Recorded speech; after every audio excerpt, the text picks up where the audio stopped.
moguls. It's me, Marshall Silver, your personal millionaire maker. Getting very excited about my brand new show. 2 hours a day, 5 days a week. I'm going to broadcast live to you. In the first hour of the broadcast, I'm going to give you content, information for better sex, more money, emotional, mental, physical, and even spiritual power. I'll also invite some of my cool multi-millionaire and billionaire friends onto the show to give you more direction, more advice, more strategies and gambits for having it all. The second hour is what I'm most excited about. It's when I get a chance to chat with you. Yes, you. Where you can call in, talk to me, ask me questions. And if you say the secret word of the day, you could win $5,000 cash. At the very least, if you're the most interesting call of the day, you could also win 10 ounces of freshly minted Marshall Silver 999 Fine Silver. All of that and more. Brand new Mercedes-Benz sedan or SUV up for grabs. My personal Rolls-Royce Phantom up for grabs. All the knowledge to get everything you want and so much more. All you got to do is log in to the show to get information about its release coming up. 2 hours a day, 5 days a week, coming to you live from the bunker right here at Studio Money. I'm Marshall Silver, your personal millionaire maker. Let me bring in our hypnotist, Marshall Silver. It's Marshall Silver, ladies and gentlemen, the world's fastest hypnotist.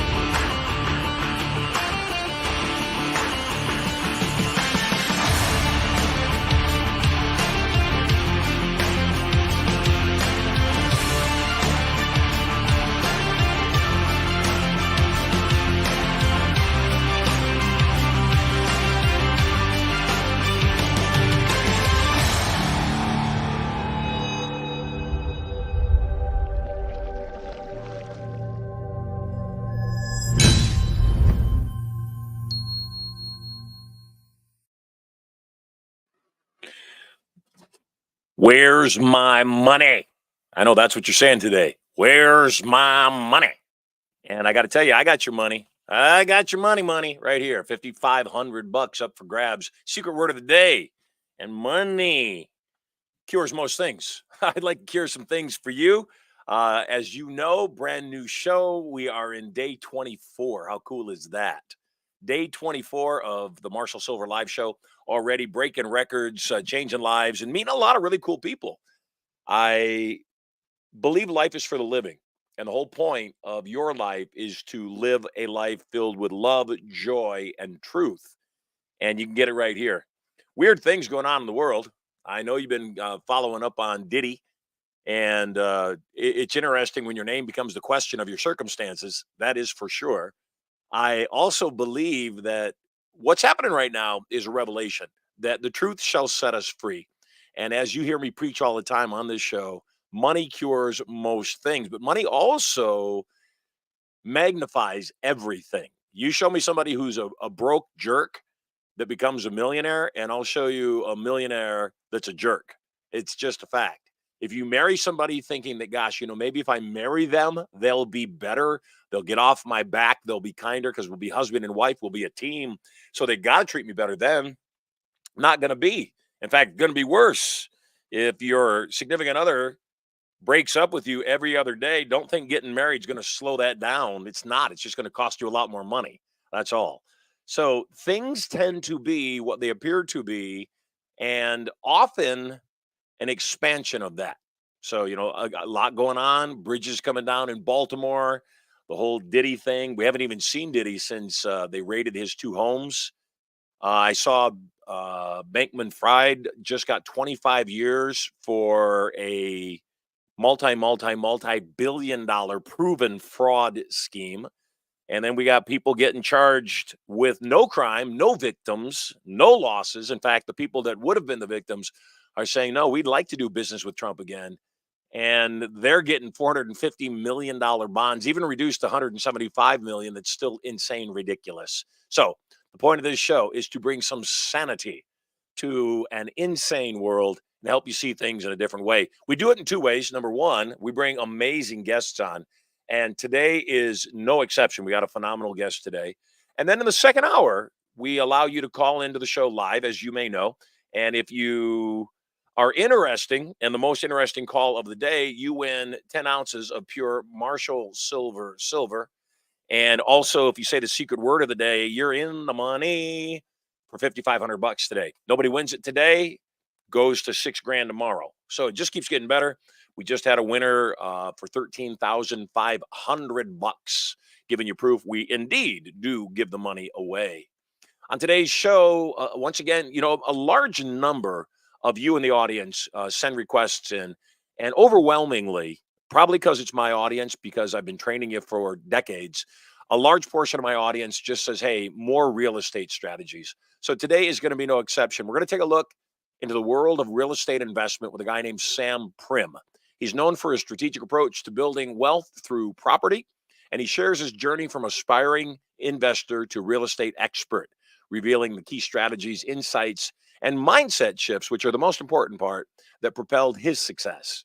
So whether you're a seasoned investor or you're just getting started out, Sam's expertise offers invaluable lessons on creating lasting wealth and financial freedom through real estate. Get ready to get excited about the knowledge and motivation to take your real estate investment efforts to the next level and learn from one of the best in the business how to unlock your financial potential through property. Today, please welcome with a nice, big Marshall Silver Live. Welcome, Sam Prim. Welcome to the show. Hey, how's it going, man? It is always awesome, brother. How are you? I'm doing very well today. Excited to be on your show. Love the intro, man. Very well done. It's very awesome. Well, you're very awesome. Where are you calling in from? St. Louis, Missouri. My office right outside of St. Louis, Missouri. Lovely. So obviously lots of attention on that portion of the country right now. And, just interesting things going on. You've been in this business for how long? Going on right about 10 years now. Yep. So it's been a while. I see your name pop up all the time in all sorts of different places. And before we get started, I've got a bunch of things I want to ask you about. But how about you tell us a little bit about your background for those that don't know who you are? So I'm like insanely normal and boring, which I used to kind of shy away from, but I lean into it now, right? I don't have this rags to riches story. I wasn't like given a silver spoon either, right? So I grew up in the Midwest, middle class, vacations, but we drive, pack her lunch to school every day to save money, go out to Taco Bell a couple times a month, and the whole family eats for $5 kind of thing, right? And that was a luxury.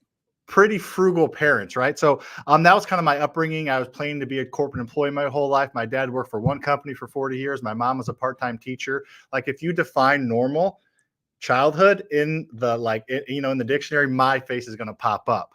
And that wasn't super exciting because that's not exciting. But the cool part is I've been able to buy $50 million worth of real estate without using any of my own money. I've done over 1,000 deals and help people, normal people like me, get ahead financially because I did it. I've walked the walk, talked the talk. I'm currently doing it now and growing and expanding. So, I've been able to do that. And that story has resonated with people. I've got 3 million followers on social media somehow, some way. So that story resonates, even though it's boring and normal. Guess what? Most of us are boring and normal. So let's figure out how to get ahead, beat the system, and beat what is laid out in front of us despite what's laid out in front of us.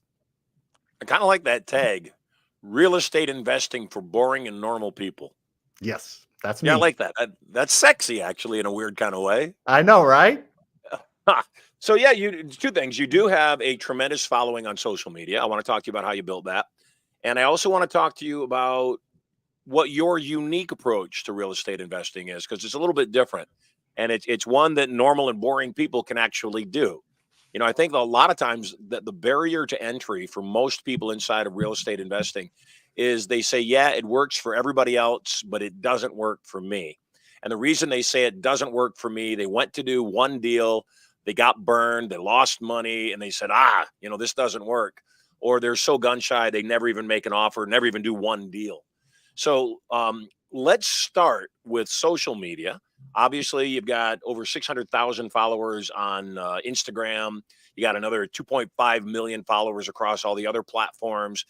Did you set out to be a social media influencer, or is that just something that was a byproduct of you doing really great real estate investment deals? Yeah, a little bit of both. It started out as a byproduct of doing, a lot of deals. I started posting on my personal Facebook in like 2019, and a lot of people were very interested. Old high school buddies or college buddies hit me up, or people I knew. I didn't know you guys were doing that much in real estate because, up to that point, I didn't talk about it on, any public forum. And then COVID hit, and the whole world kind of went online, and I know a ton of people that started posting. So I said, well, let me post a little bit more online. Let me grow a YouTube channel. Put out videos. Each video I can make $500 on. It'll just be like buying more rental properties. Every YouTube video I put out will be like another rental property. And unfortunately, I'm not very good at YouTube, so that didn't work out very well. So I started to post on TikTok and Instagram and Facebook, these shorter form platforms, and that's kind of my niche. That's what I'm a little bit better at. That's what I focus more on, and that's where a ton of the growth and virality took place. So a little bit of both. And in general, the reason I feel like I've been able to do well on social media is because I'm very involved in the process and the ideation, in the production, in everything, as well as I do really, really, we've done a lot of really cool stuff, and I'm able to give real life examples. I'm not talking about something I used to do. I'm talking about something I currently am doing. I just did this deal and it went great. Here's what you should do. I just screwed up really bad on this deal. Don't do this. So don't do this on your next deal. So it's just so, impactful and so current that's a little bit unique on social media. And then also, I don't brag about money, and then I'm not trying to run out a Lambo and pretend that I own one, or like try to flex too much. I'm just me. I'm authentic, and unfortunately, that's rare on social media these days. So that's kind of the angle that I have unintentionally led into. You have a family? I do. Yep, I have a wife and 2 daughters. Yep. How old are your kids? My youngest just turned 2 today, so I hung out at home Hey, for a while, had some donuts or whatever, and I'm leaving a little bit early to go home. But my youngest just turned 2, and my oldest turns 8 in a couple months. how awesome is that? The best part of our life, isn't it? It's not even close. Yeah, Yeah. they're everything. I have over 30, I think I have 35, 36 nephews and nieces. I can't keep track anymore. Wow, that's And a lot. and I love it is a lot. I have 10 siblings.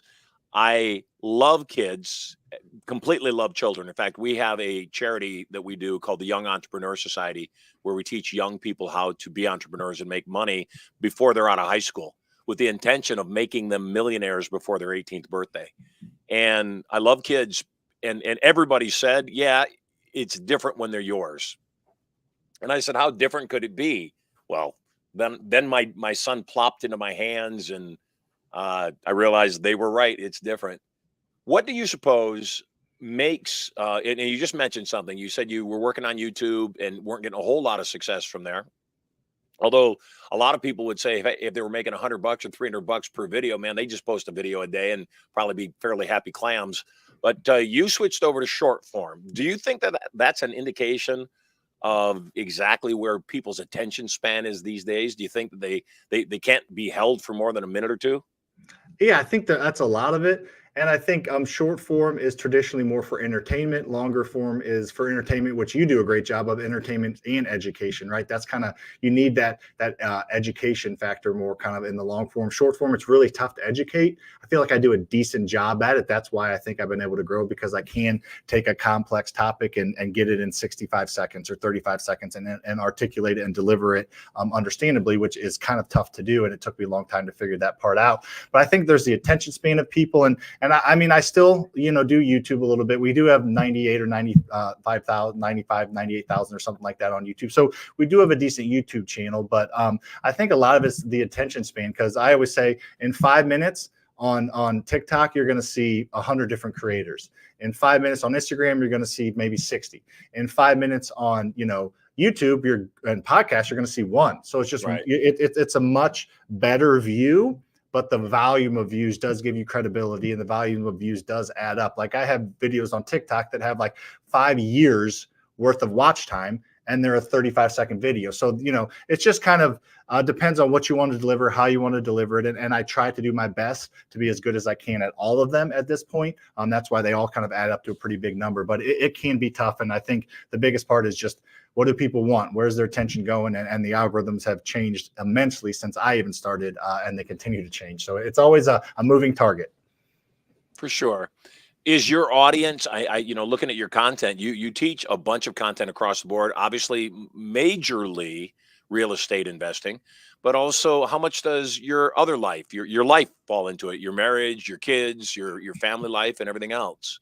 So I don't do a ton of that, and that's kind of, I believe, one of, I mean, many, but that's a big something I kind of struggle with because my wife doesn't like the public eye. She doesn't like these negative comments that I get. I mean, as soon as a video goes viral, which in my opinion is like maybe like 500 to a million, 500,000 to a million views, as soon as you go viral, you get kind of the filth of people and just, All the you know, trolls. it's their hurt people kind of mentality. It's a mental issue, so I don't want to be too harsh on them. But some of the things they say, death threats and wishing cancer upon people and things like that, can get pretty nasty. My wife hates that. If I do a video in the house and there's like a towel hanging across the back of a chair and somebody comments on it, she's like, so that's why I don't do a ton of personal stuff. I do have my daughters in quite a few of my videos because it's fun to have them in there and to interact and let people know that I'm not just a business guy. But that is something that I feel like I have a really good social media presence. My brand could use some work because you need that connectivity to have that brand, right? They need to see you as a person and see your family and your personal life and your mindset and all those different things. So I sprinkle some of those in, but my main focus is education, as you noticed and articulated too. So it's a little bit of a mixture. I should do a little bit more personal stuff, but sometimes it's nice to have the personal stuff be personal. How well do you do inside the real estate investment world? What kind of profits are you showing on an annual basis? Yeah, we do pretty well. So we buy like 250 to 300 houses a year here locally in St. Louis. We're the biggest home buyer. So you obviously got the revenue, which is just a number because they're expensive houses. That doesn't really matter. But yeah, we do a few million a year in gross profit, not net, but gross profit. So we do pretty good. That company, the margins are a little bit lower on flipping and wholesaling than say like my education business. But the margins are decent there. And it's our biggest company. We have 22 employees in that house flipping company. We bought 29 houses in February. So we buy 15 to 30 houses a month, and it's a machine where we got a brand, a local brand. We're trying to make the community better. We're unlike some people think online social media, we take distressed houses that people cannot live in and we fix them up and sell them or rent them and make them livable. So we're adding to the supply. So we take a lot of pride in making St. Louis a better community by taking these eyesore of houses and making them the nicest house on the street. So that we're a bigger one, I would say, for like a privately held one company, not like a We Buy Ugly Houses franchise, just us, 250, 300 houses a year for like our active income. And then, I have almost $50 million worth of rental properties that I've been able to buy. So for like a small, like not small, but like, compared to some of these huge funds, we're pretty small. But for just having me and one business partner own everything and have it all be local and try to do it with a team and do it the right way with the right culture, we do a pretty good job. And it's a lot of fun. And I cascade everything I learned through that to my students and to my social media, which again, I think is another reason why I've been able to do pretty good on those platforms. Are you aware the Prim name is big in Vegas? I have heard of Prim, Nevada, right? There's a whole casino and everything out there, right? Yeah, Gary Prim was one of the first people to build out in Nevada, and he was the one smart enough to buy the land that is on the border of California and Nevada. So when you get into Nevada, his casinos, I don't know if he still owns them. I think he just sold them actually, but his casinos were the first ones you would see. So all those people driving in from Southern California with an itch to drop some money on a blackjack table, the first table they see is the one right at the border, which they just went for an hour and a half without any place to pee. So smart move on his part, very smart move on Gary Prim's part. You said you had about 20 people working inside the house flipping business. Mm-hmm. What do those 20 people do? Are some of those people your contractors and your construction people, or are they salespeople? Are they acquisitionists? Are they out looking for deals? Who are those people? Yeah, so we have kind of depends, sales is a pretty fluid type of role, but 5 to 6 full-time acquisitions reps. They're going out there, they're finding deals. We're spending money on marketing every single month, and then we give them leads, but they also go find their own leads. They network with other real estate agents, they network with, elder law attorneys, they network with like senior care facilities and places where distressed houses tend to go. They network with those type of people that come into connections with those. So we have 5 of those. We have a full-time dispositions person that sells all our properties. We have a marketing manager that manages all the marketing. We have a contract to close person that does all of our contracts to close. She has an assistant. We have a couple different people in the office that like take calls and do lead management. So it's kind of just a hodgepodge of different people that, help us that in the process of finding, buying, closing on, dispositioning, selling, and then rehabbing. We have a couple rehab managers that manage all of our projects. We have between 5 and 15 projects going on at a time. So they're out managing the subcontractors or managing that. So it's just kind of the whole process from distressed to sold. We have a person or two in that line to make it work and continue to go down the pipeline. So let's talk about the type of real estate you do. You mentioned a bit that you have 50 million in properties that you hold. I took a glance at one of your landing pages, and it was talking about buying rental properties, no money down, none of your own money in the deal. Talk to me about that, and talk to me. Is that the majority of the deals that you do? Are you mostly looking to buy properties that you can hold on to? Yeah, I would say majority of the deals we do, of those 250 to 300 we buy a year, I'll probably keep 20 to 30 of them as rentals because they're houses that we're in the house buying business. So a majority of what we transact on, we actually sell either via wholesaling or flipping, but we will keep some single family rentals along the way. We will buy packages of single family houses. I bought a 42 pack of houses all in the same neighborhood a couple years ago from a landlord.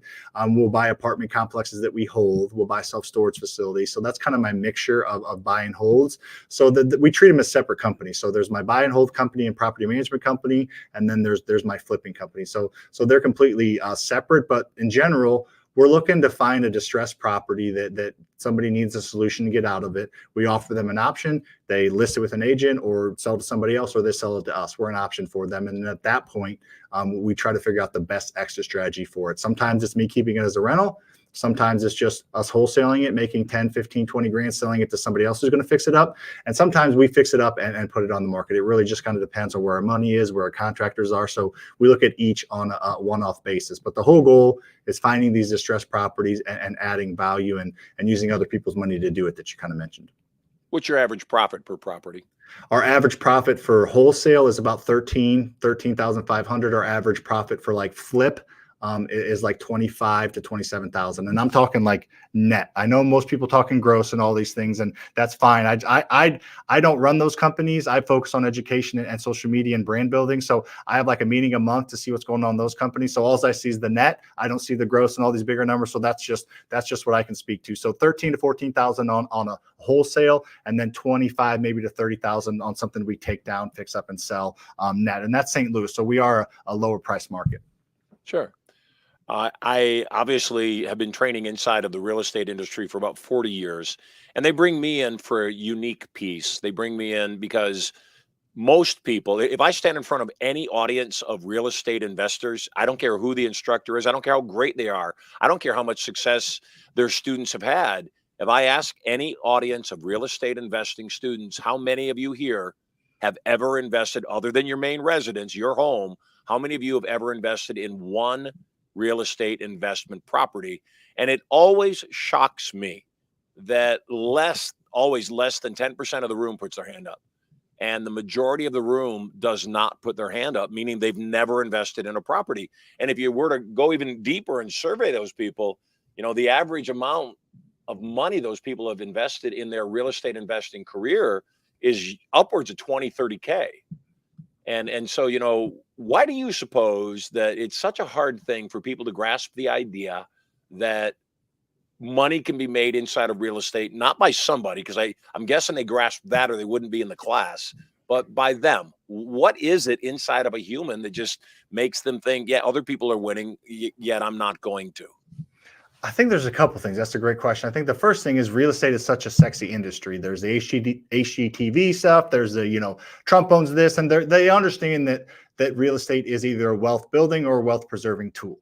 Right. So most people that create wealth at some point either do it through real estate, or if they don't do it through real estate, the 10X Grant Cardone stuff. He has all these people, all these athletes that made all this money. They dump it into real estate. So real estate is so prevalent and it's such a huge industry. It's like 46 or 47 trillion, I believe, dollar industry. So it's so big. So I think that's part of it. It's just there every single day. It's what they see all over the place. And I think the other part of it sounds so simple to do, so it attracts them, but it's not easy. I think people confuse simple and easy all the time. Just because it's simple or I make it sound simple does not mean it's easy. And unfortunately, not everybody's willing to roll up their sleeves and put in the work that's needed. So I think it's just so prevalent in the world. And I think it seems so easy to do. They get it and they realize, whoa, I'm going to have to get uncomfortable. I'm going to have to talk to people about money. I'm going to have to negotiate a deal. I'm going to have to line up a contract. There's so many moving parts to doing a successful real estate deal that people need an instant gratification. You don't get it right away with real estate, especially buying rental properties how I do. None of my own money. So that's cool, but the cash flow is not super cool there. So I need other active income streams. So I just think it's so nuanced that it either turns people off because of the work that's needed or the mental strain with them going into it thinking that it's going to be super easy because it's simple, and it's not. There's so many different variables to it.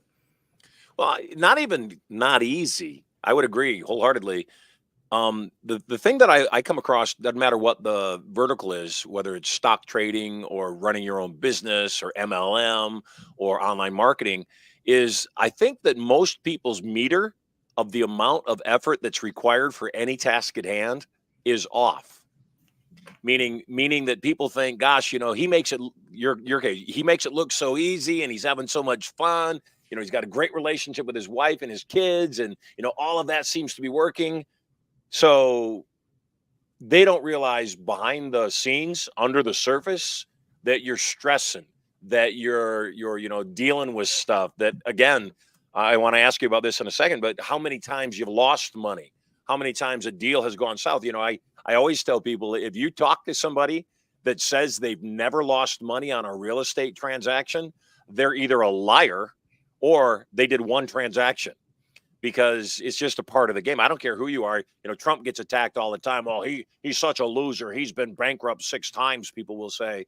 And I always laugh and I say, you do realize he has hundreds of businesses. And you do realize with that number of businesses, they're not all going to work. It's not statistically possible. So you can't measure somebody on their failures. You've got to measure them on their success. In fact, the fact that they've had success inside of those failures is even more impressive. So tell me a little bit about, tell me, just for our audience's sake, tell me about some of your failures. Tell me about some deals that went south and, what you learned from that. Yeah, I agree. I'll kind of take it broad and then narrow it down. I 100% agree. Like I always tell people this, like failure is literally a stepping stone on the path to success. You can do one deal, but in my opinion, one deal is not successful, right? So if you want to achieve any level of success, you're going to fail. There is not a path for you to walk that includes success that doesn't also include failure. So I always tell people, if you avoid failure, you are literally avoiding success. There's no other simpler way to say it. So if you're avoiding failing and analysis paralysis and you don't ever pull the trigger, that's fine, but you're never going to be successful. So you have to be willing to fail, understand that's going to happen. And as long as you learn from it, it's not really a failure. I've lost a lot of money we'll talk about on deals, but I learned the lesson and I'm not going to make those again. So sometimes you can learn lessons from winning, but a lot of times you have to learn lessons from failing because you don't even know it's a lesson to be learned until you screwed up. So just the broad sense of, yes, you're not going to win without losing, and you're not going to be successful without failing. So understanding that I think is helpful to a lot of people.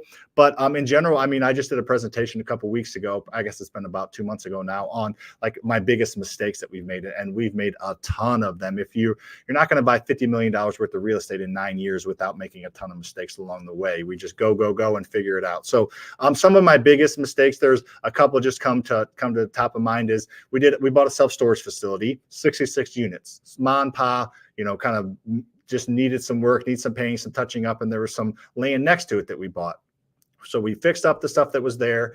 We said, let's build some self-storage next to it, because why not, right? We're so freaking good at everything. Let's get into self-storage development because we're so awesome. So we built 2 small buildings, super easy, like throwing them up like Legos. Well, then we thought, well, there's a need for RV and boat indoor storage. So we decided, hey, we built these two. We did everything right, got the right contract, got the right insurance, did it all right. Let's throw this third one up after the fact. So we built this 255-foot long, 20-foot high building out of steel, and it blew over one time in a storm, and then we tried to resecure it. Then it blew over a second time, and then the third time it blew over across the road and caused some damage and was an absolute nightmare. So we ended up calling the insurance company, said we're going to scrap this. Let's get our insurance. It was an act of God, and I forgot to put insurance on the third building because it was an afterthought. So that cost us about 150, 160 grand right there in lost material and labor. We just scrapped it and did over the road, not covered boat and RV store. So that's just a simple doing too many things, thinking you're good at this or you're going to be good at that, and that's not the case. So that's one example of just getting in over our head, getting a little too cocky, and 175 grand down the toilet later. The whole deal in general is decent, but not as good as it could have been just because we were doing too much. How much of your bit, you said you have the companies operating on the real estate investment side, and you devote most of your attention to social media and branding and your education business. You obviously offer digital training programs. Mm-hmm. And do you also do live events? Yep. So tell me about the live events. Yeah, so we do weekly, so we do monthly live events here in St. Louis. It's just a real estate investing meetup. There's 250, 300 people coming. It is the biggest one in St. Louis, and we put a lot of time and energy into it, and it's really, really fun. So it's a local thing. That's more of a community builder, a brand builder. We buy dinner for everybody, buffet style. It's free for your first time, $100 for the year membership. So it's kind of pretty much a break even cause, but we get our brands out there. Wholesalers come and buy from us. Wholesalers come that we buy from. We meet contractors there. We're able to make connections there that we build upon, and we hire most of our team from people that come to those. So there's that. And then there's I'm doing my first in-person event, actually to the public and getting people to fly in May 9th and 10th here in St. Louis. It's called Freedom Fest. And I'm taking a little bit different angle. I've noticed, and you probably have too, when you kind of go away from what everybody else is doing, you can see a level of success that not other people have seen. So there's these 10X conferences, and they're great. Nothing wrong with them. You pay a lot of money to see Alex Rodriguez made $400 million in his baseball career, and now he's a real estate investor. But that's cool to gawk up at all these celebrities that made all this money. But how is that? What are you going to take from that, right? Unless what's you're going to make point? I would agree. So they're fine, and they're worth $97 to get there because you get to see these cool people. But what I want to do is actually impact and help people. So what we're doing is no celebrity speakers. It's me. I'm speaking. My project manager that manages all of our 75 rehabs a year is talking. My property manager that manages 400 properties a year is talking. And they're not public speakers, but they do it. And they're going to talk. And then we have a workbook where you're going to do a workshop, and we're going to split into groups, and we're going to go through and help you figure out your best plan. I'm going to talk about financial freedom. What does it mean? How do you get there? All right. My done talk. Yeah, rah, them up for an hour. Now let's sit down for an hour in group settings and figure out what your financial freedom number is on a sheet of paper and what's the best path for you to get there. So anyways, a little bit different of approach, smaller group setting in my office tour and everything. We got a cool office building, and we're just going to actually try to help them and see how it goes. So it's my first time. Maybe I'll go to the celebrity route next time, but we're going to try to get people, help them, and have them leave with a booklet full of instructions to go actually step their foot on the gas as soon as they leave. Being somebody that stood on the stage on those celebrity events on numerous occasions, whether it was the Learning Annex or in the olden days, Peter Lowe, Success Resources, and so forth. I'm a part of those rosters with those celebrity speakers, and I often say the same thing.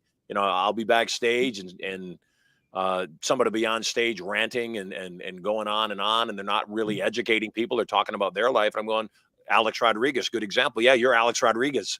I'm never going to play baseball. I'm never going to make $150 million a year playing baseball. And so I'm really not sure what that path is. Even back in the day when I shared the stage with Donald Trump, I would tell people, I love Trump, but I've got nothing to learn from him. My father didn't give me millions of dollars to start my career, so I've got to figure out a different pathway to get there. And I think that that's the biggest challenge for people always, is they've got to figure out how to identify with you. And that's why, normal and boring, that's the reason that's so appealing. If someone says, hey, I'm normal and boring, just like you. Mm-hmm. And, my challenge is I'm just remarkably good looking, extremely intelligent, massively, funny, and extremely humble. And because of that, people have a hard time relating because they just don't think that they could ever be like me. So that's the vibe I got when I started, for sure, with you. So again, if I was a real estate investor and I was somebody like I described, I've invested $30,000. I bought their bus program, and I bought their study course, and I'll be damned, I can't make it work. What would you tell me?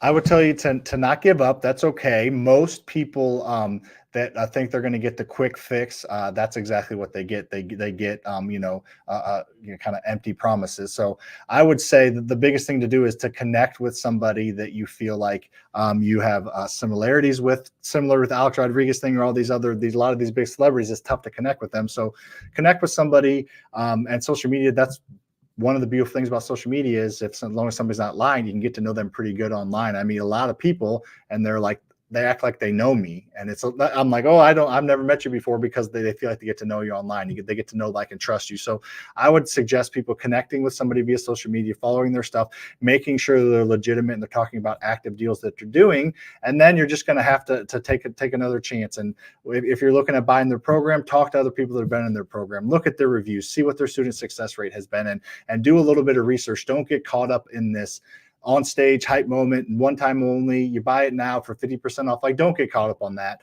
Just have a little bit more patience to it, and get to know the person and what they're about a little bit better. Because there's a lot of people teaching this.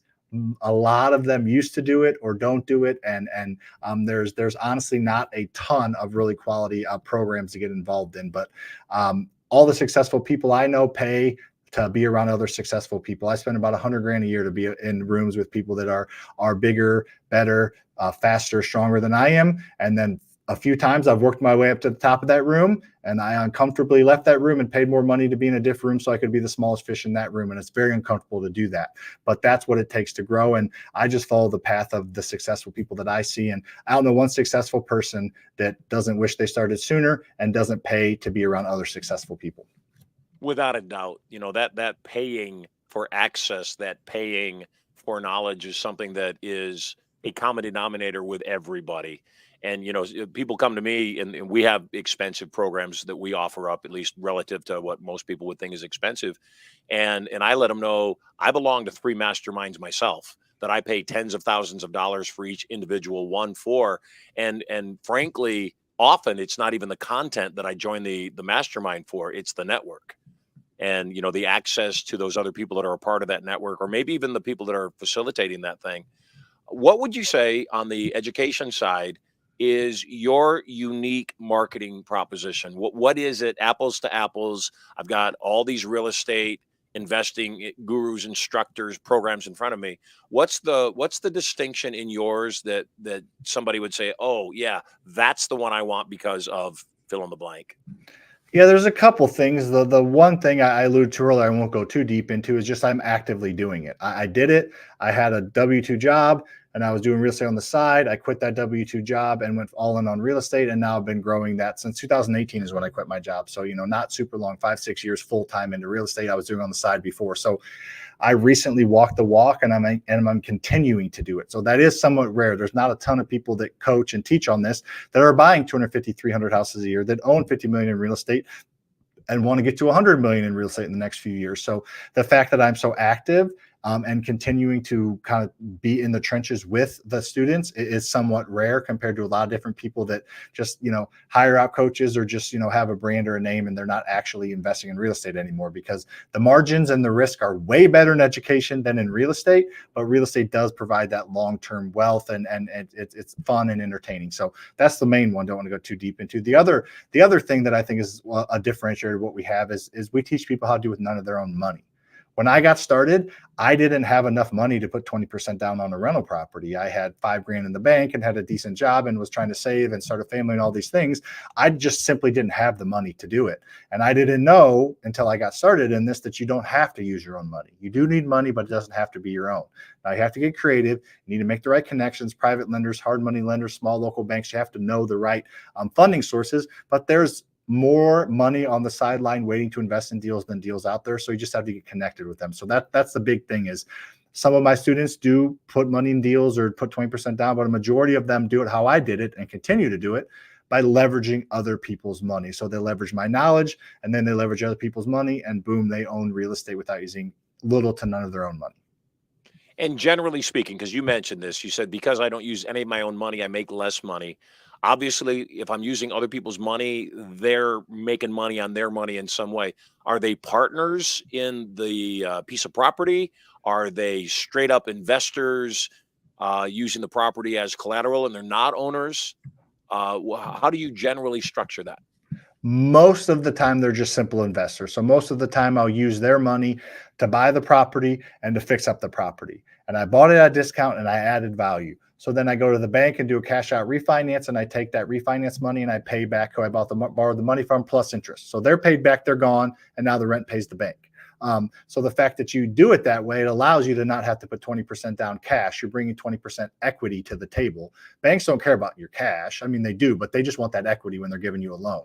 So They just want security. yeah, they want security. Exactly. They don't want to be, they want 75, 80% into it, whether you bring 20, 25% cash or equity. Either way, the right banks are good with that. So the fact that you do it that way, you're cash flowing $200 a door, $300 a door. That's not like, that takes a long time to add up, as opposed to putting 30% down of your own money into something and cash flowing $600 a door. So that's why it's a little bit less, but it also allows you to grow and scale. Real estate doubles in value every 15 years. The tenant's paying down the principal mortgage balance. You get tax benefits. So it's the other things that are the most exciting to me besides cash flow, because I get my cash flow from my flips and my wholesales and my other businesses. So that's why I always tell people in and out of my community, you can leverage and scale pretty quickly using other people's money, but the active cash flow is not going to be there. You have to supplement that with a W-2 job or something else.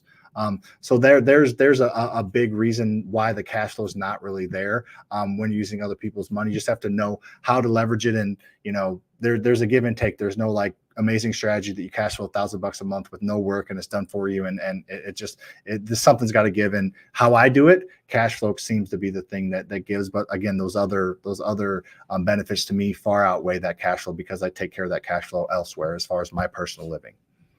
So is that the ideal circumstance that somebody would have? Because the idea of building equity, building a portfolio, maybe short term, the portfolio doesn't really generate a ton of cash flow. But in the end, if you want to cash out, it's there. Or if you continue to build it, obviously, even at $200 a door, after a while, that starts to be a number, and it starts to be a significant number. Do you think that is what investors should be thinking about, is that balance of both cash flow properties and also equity plays? Yeah, 100%. And I always tell people what you do depends on two things, in my opinion. Number one is your current cash position. If you have bad debt, credit card debt, you're getting out of the hole, you need cash now, then I would stick to the more active, higher cash flow options. Wholesaling, fixing, and flipping. But if your current cash situation's there and you do have that long-term goal of wealth building, you need to start to build rentals. Nobody gets wealthy from wholesaling properties. You might get rich for a year, but you're not like building wealth. Nobody gets wealthy from flipping. Even the house flipping and wholesaling companies, the variable you can sell them on isn't very high because there's so much work that goes into it, and the risk is there. So if you want to build that wealth, you do need to start to start to buy rental properties, because as I mentioned earlier, I call it the passive wealth trifecta, to coin something. You got a lot of really cool coin stuff. The passive wealth trifecta over time. We like coins. Yeah, I've done the I've done the research, and I like do something like this, and I'll go back and double check myself. I've done it dozens of times. Real estate doubles in value every 15 years since 1950. So from 1950 to 1965, it doubled in value. From 1961 to 1976, it doubled in value. From 1980 to 1995, it doubled in value. So every 15 years, real estate doubles in value. I think there's 3 years that it didn't, and it was like 88, 93, and 98%. Some of those time frames, it tripled in value. But anyways, real estate, as long as you take care of it, it's gonna double in value. Obviously, if you let it go to hell and don't manage it well, it's gonna lose its value. But because of inflation and cost of replacement, real estate doubles in value every 15 years. So you need to get real estate that does that. But the cool thing about what I do is you do have a principal, mortgage, and debt and taxes and insurance, but the rent, if you do it the right way, pays all that plus a little cash flow. So you get the upside of appreciation. You get the downside of somebody else paying down the mortgage. Those two things working together are very powerful. I always remember those questions I got wrong in high school on those math quizzes of one train goes this way quickly, one train goes that way quickly. What's the distance in between them? That's what happens with wealth if you buy rental properties and use tenants' mortgages to pay them down. So those two things are the first two part of the wealth trifecta. And then you get a little bit of cash flow. So that's the passive wealth trifecta is, those three things. And I'm not even including the tax benefits that go along with real estate. That's quad and that's four. That's too many for me to remember. But you also get tax benefits. So if you want to build wealth, that's how it's done. Wealth is created through equity and assets, whether it's business or real estate. I'm not smart enough to start like a Amazon or a business like that. So let's just do with real estate. I can comprehend and understand that. Most people can get in, buy them, and let real estate do what it does. Manage it well, but let it do what it does, and you will create massive wealth relatively quickly, in my opinion. Less than a decade, you can create a lot of wealth with none of your own money if you do it right. So many real estate gurus. I've been in this business decades. And I've been in the business through Russ Whitney and Robert Allen, Ron LeGrand, and some of those other bigger brands, Real Estate Wealth Expo, Bill Zenker. And so many of them, Russ Whitney's a great friend of mine. Bob Allen's a great friend of mine. And I would ask them, because I knew that at the peak, Russ Whitney's information marketing company was doing $350 million a year. And I would ask him, why do you still do real estate investing, or why do you do speaking if the real estate investing is so good? And he said the exact same thing. He said, Marshall, the information marketing, the seminar company, it doesn't just make money on the seminar side. The number of students that sit in the audience that want some assistance with their deals, that want me to come in and partner on the deal to make sure that it goes smoothly and that there's no hiccup, is greater than the amount of money we make through the seminar company. So you offer digital programs. You mentioned you have the equivalent of a RIA that meets every single month, or an investment group that you meet with there in St. Louis every single month. Your live event, Freedom Fest, how many people will be there? This is the first one. We're shooting for 100. So we just started kind of marketing. I haven't done any ads around it. Going to start those next week. It's our first event. We're shooting for 100. I have some of my students, because I have 1,600 students in my community, in my paid community, like my mentorship coaching program, whatever you want to call it. A bunch of them are coming because they're excited about it. So I think we'll have around 100. It's in my office. This is where we hold our RIA. So we got space for 200, 250 people.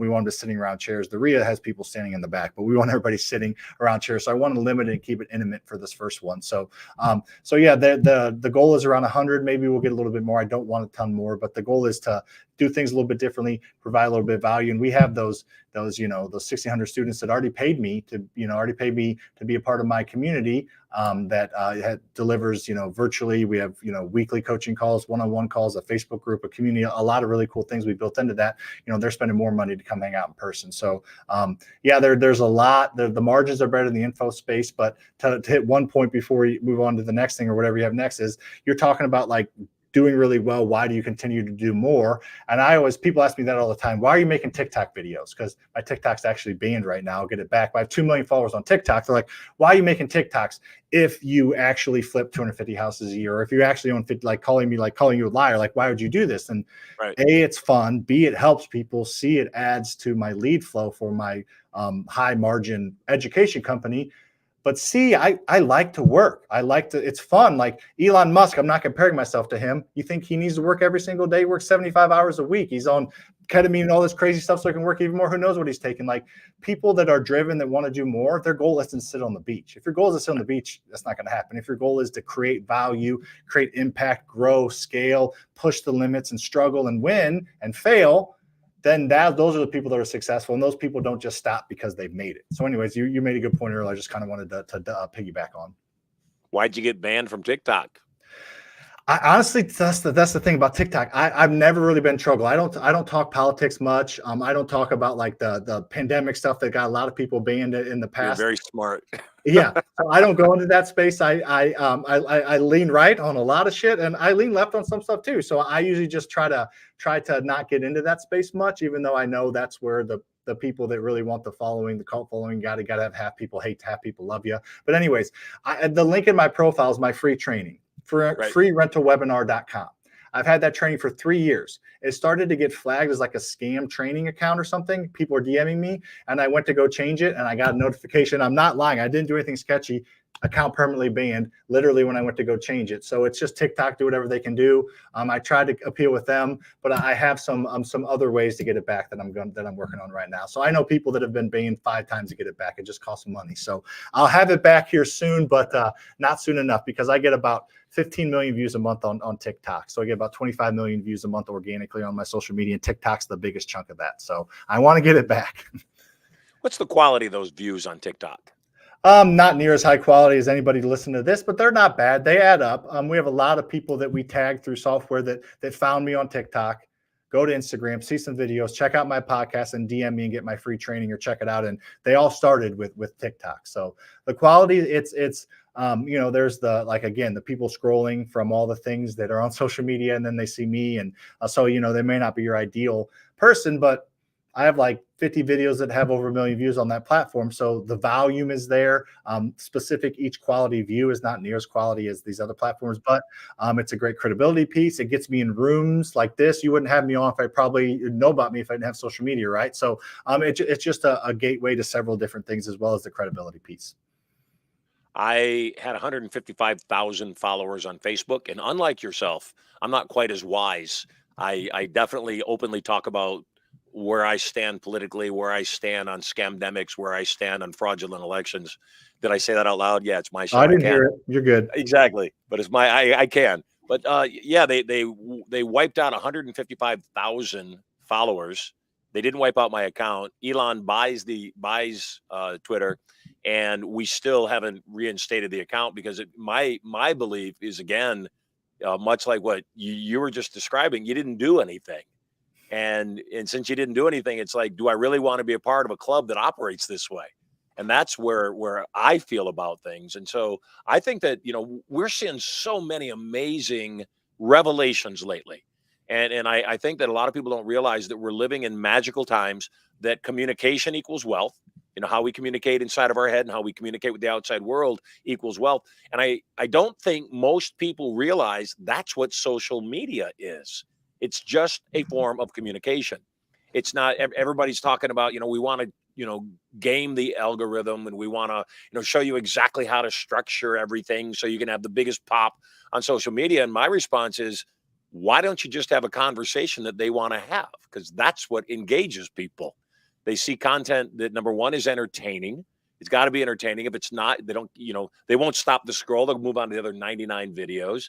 Number two, though, you got to quickly establish that you know your stuff. And I think that that's what you were just talking about. Marshall, we do 300 deals a year. So I don't know how much, that's about one a day. You said you did 29 in February, and I was impressed because it was a leap year. And so you had to get that extra one in there. So congrats to you. But then ultimately, my belief is the best thing that we can do for our followers and our audiences is force them to take some new action. Force them. Don't be entertained. Don't give me, 3,000 likes for my box full of kittens. And then when I attempt to teach you how to save your marriage, what do I get? 1 or 2 likes? What's the deal with that? So you're telling me those kittens are more important than your other kitten? Doesn't make any sense. And so I love having people like you on the show, because you're simple. You're real. You're raw. You're not pretentious. And I think that is where everything is going, is that we've watched the pretentiousness, and we've watched the people buy not even cars they rented, just cars that happened to be parked on the street they passed by and stood in front of, and then the owner comes out and says, "Hey, get off my car." So how do people, besides just the fact that, you say you do the deals, and obviously you can show you do the deals, how do people sift through all of that nonsense? Because I don't intend to reestablish a Twitter account at this point. I don't care. It's just not important to me. In fact, that's part of the reason I launched this broadcast, was to have a platform that I couldn't get banned from, so that I could have genuine conversations, say what's on my mind. And one of the things I pay attention to is healthy people don't need you to agree with them. I agree with that. I think I agree with you. You're healthy. Yeah, I agree with you, even though you don't need it. I agree with you.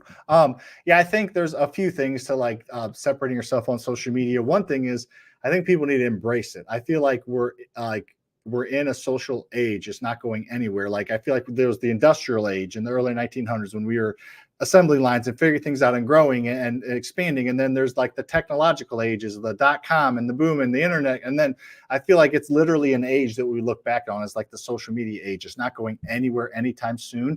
People want to connect. And this is a very easy way to connect with a lot of people from their, cozy home, drinking wine, watching Bridgerton on Netflix and just scrolling through some things. So it's a great way to connect with people. And I get the downside of people sitting at the kitchen table, not talking to each other. So I understand all that, but there's a lot of positives to social media. There's a lot that can be learned from it. And as far as the success I've had is, just being consistent with it. After I started posting, and like I said, after COVID, after I started posting, hopefully that's not a keyword to get us kicked off here, but I started posting pretty heavily there. I started in summer. So I started my TikTok account in July of 2020. So I started posting on TikTok and Instagram and Facebook shorter form platforms. And I just did it consistently. And I saw like the Kardashians and the Mr. Beast and those people that build this brand that then they can then endorse a product or create a product and immediately see success because of the credibility they built their brand. So I realized that and went all in. I spent 30 hours a week on social media for the past 3.5 years, growing, analyzing, tweaking, creating, editing, having my team edit, showing them what to do. Like I've been all in on my brand, and that's how I've been able to do it. And luckily, I have a business partner that helps run the other companies, and then each of those companies I have COOs that run the day to day. So I leverage their skills, and then I went all in on the brand, and that's how I've been able to do it. Is just persistently being an absolute lunatic and posting and trying to get better every single video. I think that again, people don't realize that Grant Cardone and Gary Vee and any of these major social brands, they didn't happen overnight. And they sucked in the beginning, and they didn't have any followers, and they put up videos that got maybe 10 comments or 3 likes, and they went through that period. Though yesterday I have 3 kids. I've got a boy about to turn 13. I've got an 11-year-old son, and then I've got a 9-year-old daughter. And my sons have been after me to take them golfing. Well, that's all well and good, and I love doing things with my sons, but I suck at golf. I'm really bad because I don't go out very often. I have other things that I like, but I love my sons. And I realized there was a subconscious concern on my part that because I suck, I'm not going to be a good instructor. You don't want to learn from me.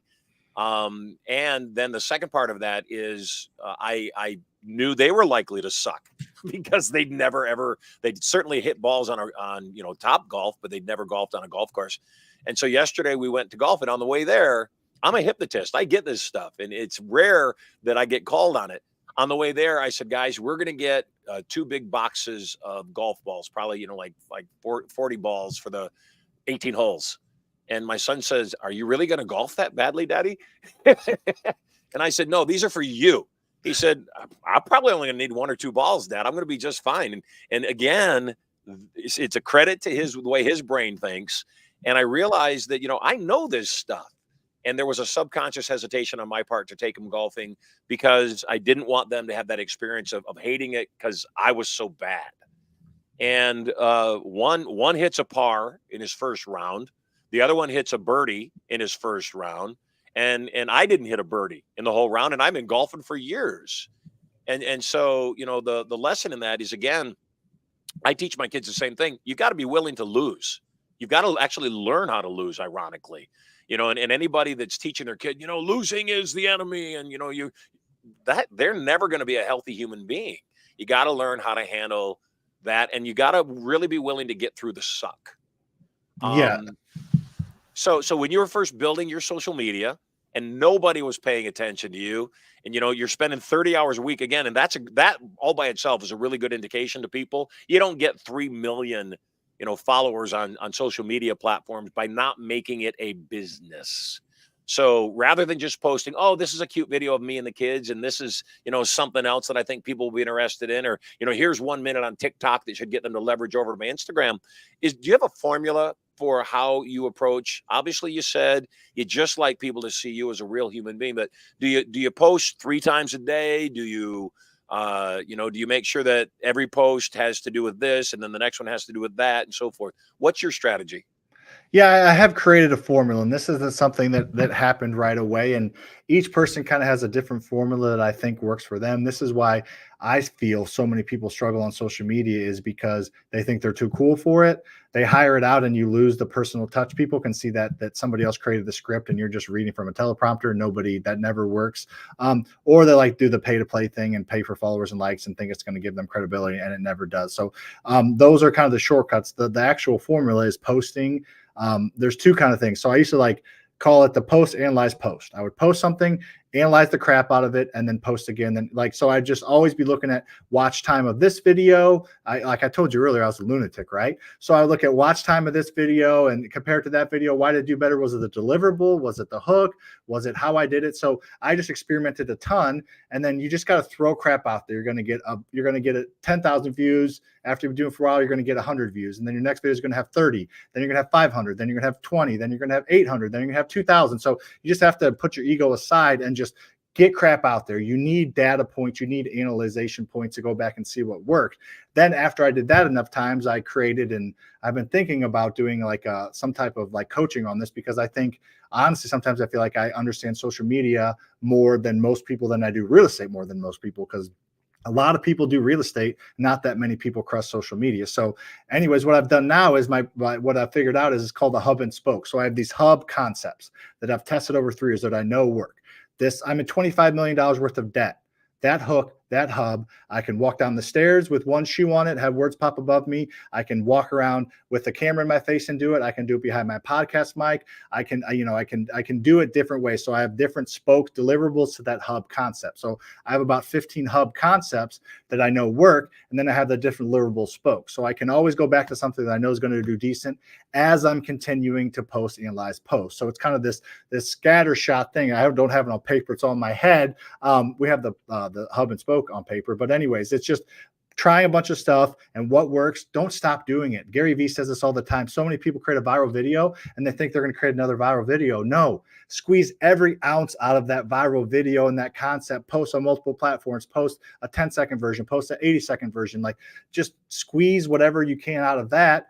If it's good, people don't mind watching it again, but there's unlimited people to see it. So they're going to push it to new people anyway. So just got to create that virality by kind of doing what I did. I feel like posting like crazy and then figuring out what concepts work and then going back to that well multiple times, as well as continuing to experiment. I had a woodshop teacher back in high school who only had 8 fingers, by the way. And the woodshop teacher, he split the class in 2, and he told half of us, he said, here is the project for your grade. And he said it was a small cabinet. So it wasn't an easy project. It was something that actually required a certain amount of work to get done. And then he took the other half, and he said to the first half, you're going to have to build this cabinet as good as possible. You're going to be great on the quality of this cabinet. And then he took the other half of the classroom, and we all were privy to what everybody was doing. He said, I don't care how good your cabinets are. He said, I don't care if they're a fine piece of furniture. They must be functional. They can't be crap. They actually have to work, and you have to do it. But I want you to put out as many as you can. And your grade will be determined by how many you put out. And the half the class, they're putting out just absolute crap. And we're working really hard. The other half of the class is working really hard, selecting the proper wood, doing the proper finishes, everything to just make it exceptional. And ironically, at the end of the semester that those assignments were done, if you blind tested, didn't know who built what, and you looked at the ones that were built by the side of the class that had to do as good a job as we could on one cabinet, that cabinet was not as nice as the cabinet the other half of the class did, because they did volume, because every one of their cabinets got better and better and better and better and better because they figured out how to do it better. Sometimes I'm boggled. If I go on my social media feed, if I go on Instagram right now, every third post, almost guaranteed, is Grant Cardone. And, if you talk to Grant Cardone or Gary Vee or even Alex Hermosian, that's what they say. Put out volume. The more volume you put out, the better your draw is going to be. And I think that that's also part of the challenge in social media is people are afraid to put out crap. They're afraid they'll be judged by a single post when they don't realize, no, they already don't care how good it was. They already moved on. They already said, hey, wasn't that fascinating? Maybe they shared it, maybe they didn't, but they've already moved on. Do you think that quality has anything to do with social media presence and social media brands? Very little. I feel there needs to be some level of quality. The biggest things are decent audio and lighting are the biggest things. You can have really good video that's kind of dim. People put their phone on low brightness, so you do need to have a bright video. So brightness and audio quality, editing doesn't make a lick of difference. I have seen this. My 90% of my viral videos I edited myself on the phone on the platform, and I'm not that good of an editor. I don't know Pro Premiere and all this other stuff. The ones that I have a team now that helps me. I have 3 editors that help me so we can put out more volume. Their videos don't do as well, that are very, very well edited. The punch in, the punch out, the quality of the camera, the 4K, the everything, the B-roll that comes across, the overlays, everything is so much better. But the simple continual message that I have built, because I used to do it all myself until I grew to a level where I could hire it out. But I still do videos myself. I just posted one yesterday that I edited. So the quality doesn't really matter as much as the content and putting out that volume. There's no formula. Anybody that tells you there is lying to create a viral video, because the audience, the algorithm is different for each person. Your personality and what and how you deliver is completely different. So you just have to figure out your formula, and you're not going to figure out your formula by posting one a week. You have to post multiple times and just do that analyze post that I talked about earlier to see what does stick specifically for you. I have people that I know that there's the Alex Hormozy style of editing that was like all the editors were trying to, how he does his words and stuff. Nobody else. That's not the reason Alex Hormozy is him. It's because of how he delivers it, and that's his style. You can't copy somebody else's style because you're not them. So you have to figure out your own style, which most people have too much vanity and ego to go through the crap of getting no views. And the last thing on this is, you said it earlier, if you post out something that somebody's going to judge you just because it gets no views, it's so simple, but it's helped me. If it didn't get any views, nobody saw it. So stop worrying about, you know what I mean? Like a million people didn't see your crappy video.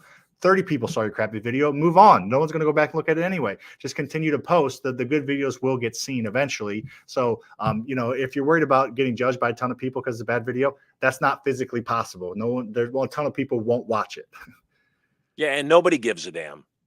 Yeah, no, correct. I think, again, that's the thing. I was on social media a while back, and there was a video of mine, and all these people were saying, hey, I went to his seminar. I saw him in Las Vegas, at Caesar's Palace or whatever, all these compliments. And there's one guy trolls, and he said, yeah, Marshall Silver's a loser. He's been married 3 times, which I have. I was married twice before I met my one true wife. And I normally just ignore the trolls, but it was so amusing to me, I just had to answer. My answer was, exactly how many times are you supposed to be married until you find the right person? And I mean, that just is it. And because if I had stopped on my first one, or worse, on my second marriage, my life would be hell. And it's the same thing with every area of our lives. I went through 8 jobs and 8 apartments in 2 years until I figured out, gosh, this is going to be my life. And I think that most people, the biggest thing they could do is just lose the need for other people's approval. Just let it go and realize some people are going to like you. Some people are not, no matter how good you are. Hell, they nailed Christ to a cross. So what do you expect for your life?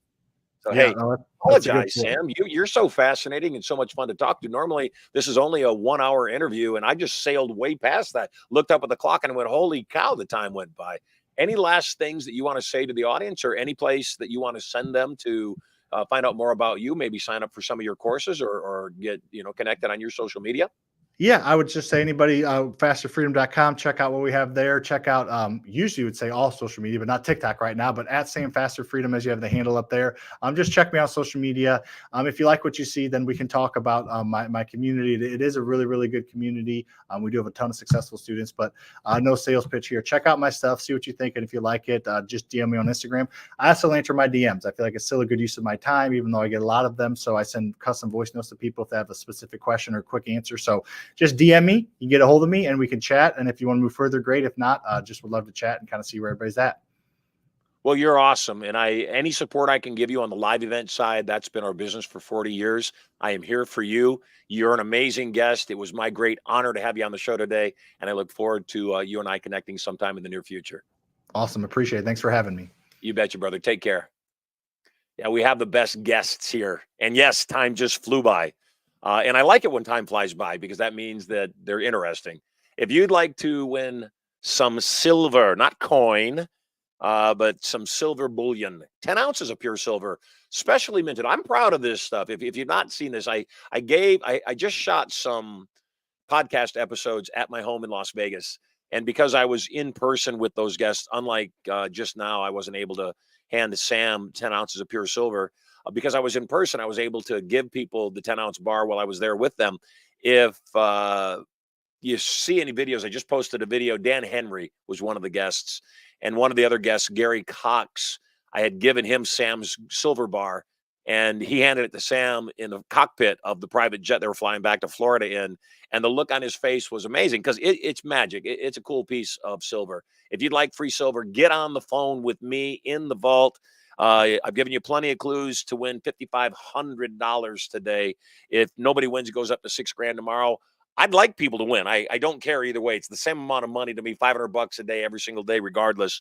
So I'd like somebody to win. In the meantime, though, we're going to take a quick break, play a video for you, a couple videos actually, show you about some of the other stuff that we're up to. One of the videos is going to be a video called Turning Point.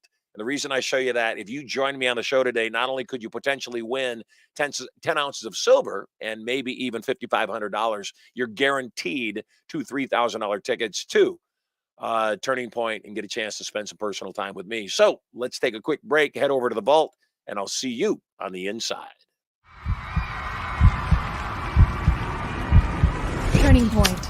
A total change in direction for the better. Who here is ready for a turning point? You absolutely have to have one. Put them high. The 2-day Turning Point seminar is different than any other program in that it does more than just teach you the skills for your relationships, wealth, and power. It also programs you on a subconscious level to put those skills into immediate use. This weekend is about empowerment. This weekend is about you understanding how to take charge of your own life. You will learn total control of your thoughts and emotions. How to use PND, or psychoneural duplication, to take on the thoughts and actions of others to produce similar results. Whether it's losing weight, changing habits, being a millionaire. When you think what a millionaire thinks and you do what a millionaire does, you'll produce similar results. You will learn to program these powerful tools at a subconscious level for immediate and lasting results. Your conscious mind is what's called your critical factor. It's the mind you're using right now to determine whether the information I'm giving to you will work for you or not. Your subconscious mind, on the other hand, is merely a computer. It's non-critical. It doesn't even have the ability to make judgment. So all trance, hypnosis, reprogramming is setting aside the critical factor of your conscious mind and non-critically accepting suggestions. And empowering. To make a fear vanish, you must experience it fully. As it helps you create your life exactly the way you want it. Bring your family closer. Find the love of your life. Create strategies for wealth. Learn irresistible influence and so much more. Because of the intimate nature of this course, seats are very limited. Register now before your life passes you by and there are no more turning points for you. Tens of thousands of people have learned this information and are using it daily. You don't get angry if you get fired from your job and you know that within 2 years you will be a multi-millionaire. It's your time. There's a way for you to win this game that is different than how you're doing it, and it works. It's your life. When you learn how to do that, you become more powerful, and power is for use. It's your turning point.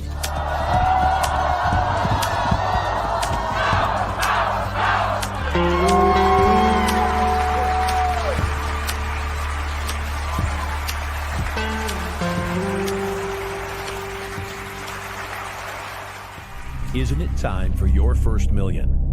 Wouldn't it be wonderful to be able to do what you love and learn how to monetize that on a 7-figure level? Do you want to know exactly what you need to do and what not to do to have your biggest year ever? If not now, when? First Million. A 2-day subconscious learning experience that both teaches and programs you with the personality traits and habits of multimillionaires. At First Million, you'll learn how to take almost any wealth vehicle to a 7-figure level or better. You'll learn how to stop using vehicles that don't work, are too difficult, or simply unsuited for you.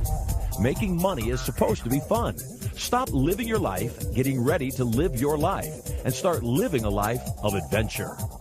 First Million was crafted to not just change what you do, it's also going to change who you are. Instead of trying to become a millionaire, you'll learn that you're already a millionaire, even if the money has not yet been deposited in your bank account. Beyond mindsets, you'll learn the actual personality traits of multimillionaires, so you'll naturally do what millionaires do to produce a similar result. One of the key personality traits of a millionaire is charisma. Imagine being able to walk into a room and without speaking a word, have the entire room drawn to you. Imagine others hanging on your every word, wanting to be near you, to be in business with you, and hungry to buy whatever you're selling.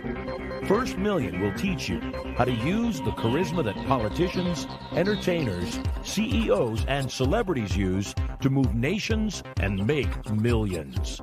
You'll also learn how to get more done in less time. You'll learn priority management and what the highest and best use of your time is.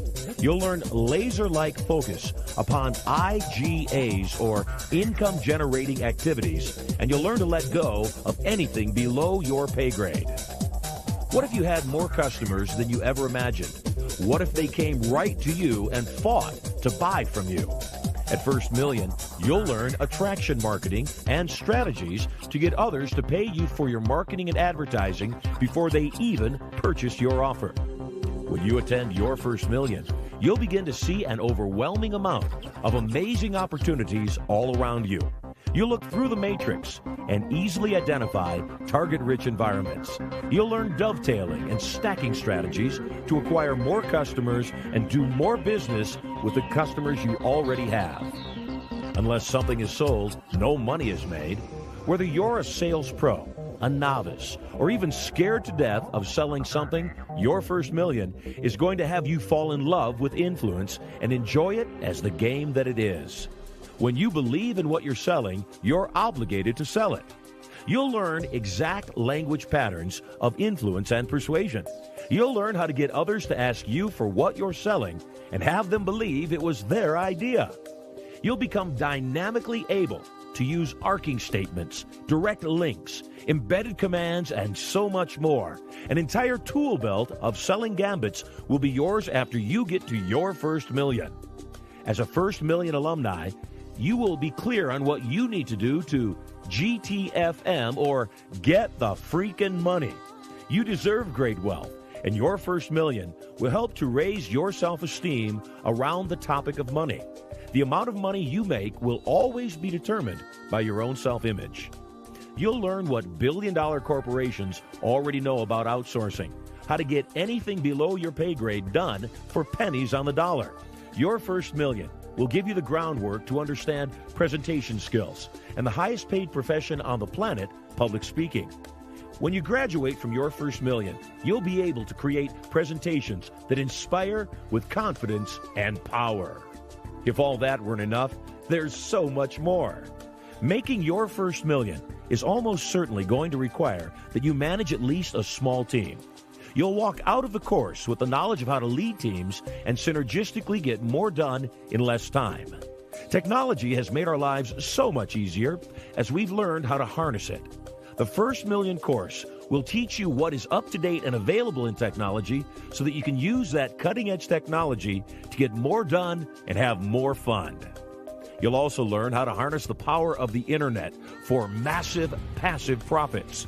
Every time you attend Your First Million, you'll learn new technology and internet marketing strategies, as these two portions of the class change every time you attend. It's like getting a brand new seminar each time you come. If you're a representative, you may attend Your First Million as often as you like, totally free, with your enrollment in the First Million course. If you're not yet a rep, or if you have not yet invested in Your First Million, enroll now. Everything begins in thought, and you know what you want to say. Go ahead, say it now. Say it out loud. I'm ready for my first million.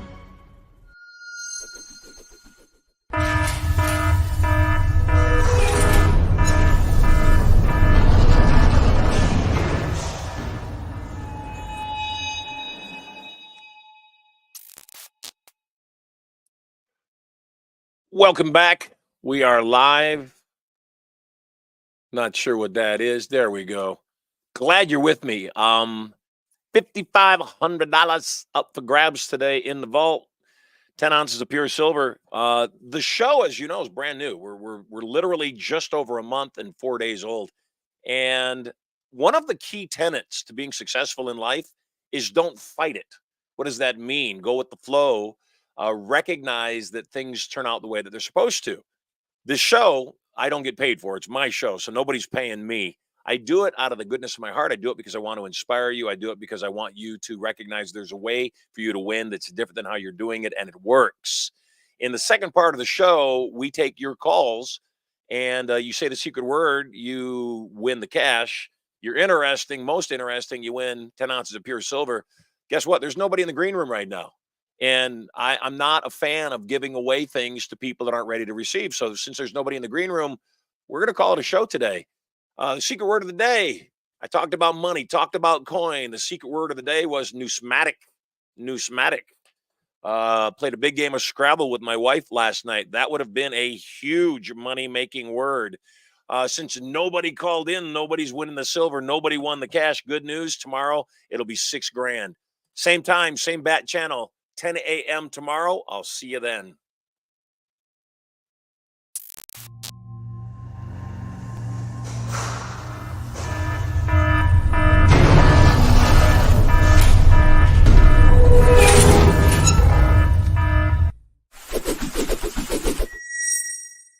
Hey there, moguls. It's me, Marshall Silver, your personal millionaire maker. Getting very excited about my brand new show coming up 2 hours a day, 5 days a week. I'm going to broadcast live to you. I'm going to give you content, information, emotional, mental, physical, and even spiritual power. I'll also invite some of my cool multi-millionaire and billionaire friends onto the show to give you more direction, more advice for having it all. All the knowledge to get everything you want and so much more. All you got to do is log in to the show to get information coming to you live from the bunker right here at Studio Money. So stay tuned.